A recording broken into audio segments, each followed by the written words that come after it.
So there's another aspect of work to do. And a lot of the times I work with men who are really trying to change their role that they've had with in their relationships.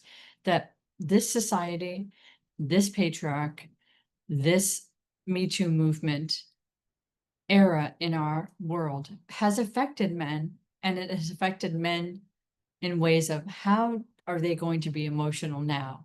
So not only might they have a problem with how can I trust somebody again, how do I want to be connected and who do I want to invest in?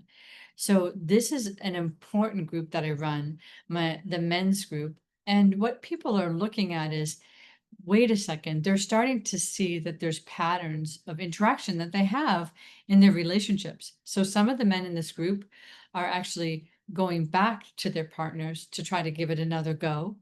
Other folks have been divorced for a few years and are trying to keep a relationship together that might have been going on for a year or so, or they're on to being with someone for a while and it didn't work out and dating again. So there's a lot of variables here. And some people are just experimenting with dating and being alone, sort of going back and forth to those two states. But whatever the case is, this is a group of men that are trying to figure out how to talk emotionally with each other, which helps them talk emotionally to anyone else they're interacting with, especially the idea of their new partnership. What if they stay quiet? How about intimacy? Does all of that pressure land on them to make it work? How about making the money? How about if they don't make as much money as the person that they're with?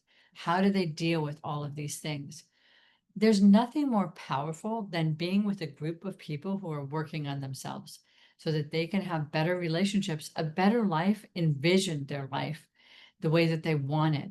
So they might have to unpack something before they even think about what they want to change about it. And what I mean by unpack is emotionally process it out loud and get some feedback from other people. So my men's group is an amazing place that men are learning how to relate, be more emotional, question the dynamics that are part of their creation, and really set themselves up to be more emotionally available in a new vision of relationship that they're developing and creating within our group.